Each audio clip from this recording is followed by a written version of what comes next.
Grand Matin Sud Radio. La vie en vrai. Sud Radio, 7h10, la vie en vrai. Nos fêtes de village sont-elles en voie de disparition? En tout cas, depuis le Covid, 30% des fêtes traditionnelles françaises auraient disparu. Dans ce contexte, une association s'est donnée pour mission de les faire vivre, de les sauver, de les sauvegarder. Bonjour Thomas Mélin. Bonjour. Et merci d'être avec nous ce matin sur Sud Radio. Vous êtes le co-créateur de cette association baptisée Les plus belles associations de France. Revenons d'abord sur ce chiffre. 30% des fêtes traditionnelles qui ont disparu depuis 4 ans. Ça paraît énorme comme chiffre. Comment vous l'expliquez tout d'abord ce recul? Pourquoi autant de fêtes ont-elles disparu en si peu de temps? Alors, il y a certainement un effet Covid, bien sûr, puisque lorsque nous avons commandé ce sondage auprès d'Infopro Digital, c'était au mois de novembre 2024, donc voilà, les 4 dernières années comprenaient les années Covid. Mais je pense qu'il ne faut pas y lire seulement le Covid. Quand on interroge les différents organisateurs de fêtes sur les défis, les difficultés auxquelles ils sont confrontés, eh bien, il y a 4 phénomènes qui remontent et qui expliquent cette disparition.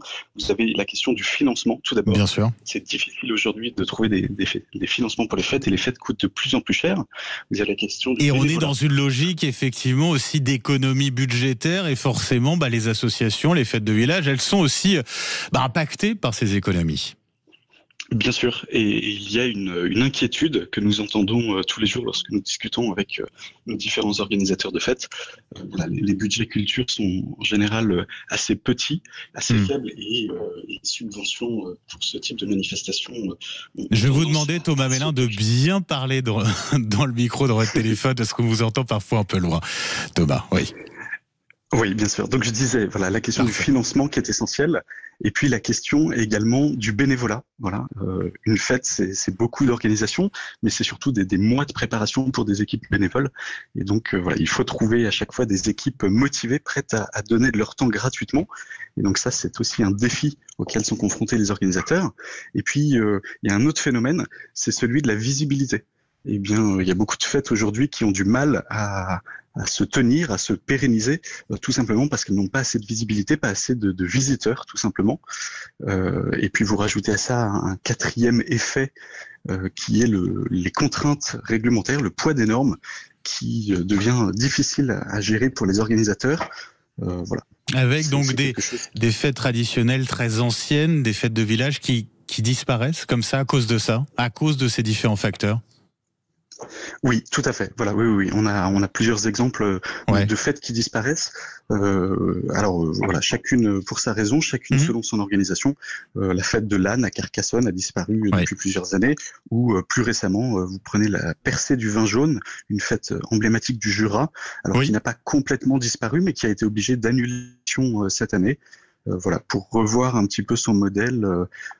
Sans doute, voilà, un mélange de bénévolat, de crise financière, tout simplement d'organisation.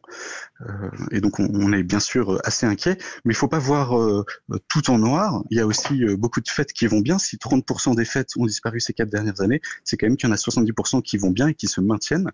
Et lorsqu'on interroge les organisateurs de fêtes, eh bien, 80% d'entre eux nous disent qu'ils sont optimistes quant à la pérennité de leurs fêtes. Et donc, c'est aussi d'abord pour ces fêtes-là qu'on a décidé de lancer l'association Les plus belles fêtes de France pour leur redonner de la visibilité et leur apporter du soutien concret. Les plus belles fêtes de France, association que vous avez créée. Comment, à travers cette association, vous parvenez à valoriser ces fêtes traditionnelles et à les maintenir, à les sauvegarder, Thomas Mélin ? Alors nous avons créé un catalogue de services que nous proposons aux différents organisateurs de fêtes qui nous rejoignent. Nous avons une 20aine de services.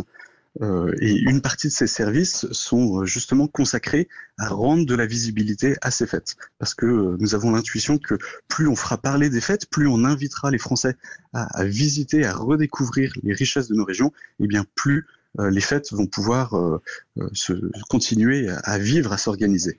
Et le service le plus emblématique de ce catalogue que nous mettons à disposition de nos organisateurs, c'est un label, le label Plus belle fête de France, qui fonctionne sur le concept classique des labels auxquels sont habituées les communes. Donc, comme vous avez le label des plus beaux villages de France, le label des villes et villages de caractère, eh bien voilà. Ce qui permet effectivement d'avoir une certaine visibilité, d'apporter une visibilité à certaines fêtes traditionnelles peut-être dont on parle moins. Tout à fait, voilà. Oui. Et donc les organisateurs de fêtes nous déposent un dossier, ont l'occasion, et d'ailleurs c'est en ce moment jusqu'au 31 mai, les organisateurs de fêtes déposent un dossier et nous avons un comité de labellisation qui est composé d'élus, de journalistes, de spécialistes de la fête, qui va regarder la programmation de la fête au regard des quelques critères que nous avons édictés, qui nous semblent être les critères d'une plus belle fête de France, des critères tant économiques que liés à la communication ou à la programmation. Et à l'issue de cette phase de candidature, eh bien, on peut dire, voilà, nous sommes en présence d'une plus belle fête de France, et ce label apporte jusqu'à 30% de visibilité en plus, et nous développons d'autres services pour continuer à donner de la visibilité, notamment un guide Michelin des fêtes, voilà, qui va sortir en 2025. Génial. Comment on fait pour ceux que ça intéresse, qui organisent peut-être, qui vous écoutent, qui organisent des fêtes traditionnelles, des fêtes de village? Comment on fait? On monte un dossier, qu'est-ce qu'il faut dans ce dossier et à qui on l'envoie? On l'envoie à votre association Les Plus Belles Fêtes de France? Voilà, le plus simple, c'est d'aller sur le site internet des Plus Belles Fêtes de France. Tout est expliqué. Vous avez la liste des critères, la liste de tous les autres avantages que nous proposons à nos adhérents, puisqu'il y a aussi des subventions que nous proposons en lien avec le label. D'accord. Et d'autres services, des mises en place de billetterie, un tour opérateur des fêtes et d'autres services. Et voilà. Et donc, à travers le site internet, l'organisateur de la fête a la possibilité d'adhérer et de déposer un dossier en ligne, voilà, jusqu'au 31 mai. Jusqu'au 31 mai, combien de fêtes aujourd'hui labellisées par les plus belles fêtes de France? Aujourd'hui, 12 fêtes sont d'ores et déjà plus belles fêtes de France, et 48 autres fêtes seront labellisées d'ici le 31 mai, voilà, ce qui fera 60 fêtes labellisées. Et à ces 48 nouvelles fêtes de la promotion du 31 mai, nous distribuerons jusqu'à 145 000 €, voilà, grâce à la générosité de nos mécènes et de nos sponsors, puisque chez les Plus Belles Fêtes de France, nous avons l'intuition que la fête peut vraiment être un moteur économique, et donc nous embarquons les entreprises dans cette aventure, dans cette défense du patrimoine, voilà, et notamment toutes les entreprises qui sont engagées dans une démarche RSE, qui vont être très intéressées pour soutenir ces fêtes et ces manifestations. Et il y a de quoi être optimiste à vous entendre, Thomas Mélin. Un grand merci d'avoir été avec nous ce matin sur Sud Radio, co-créateur donc de l'association Les Plus Belles Fêtes de France. Très bonne journée à vous, Sud Radio. 7h16, dans un instant, on parle d'une autre fête. Aujourd'hui, c'est le lundi de Pâques. On va parler tradition. On va expliquer les différentes pratiques traditionnelles de ce lundi de Pâques avec Rémi André. Restez avec nous.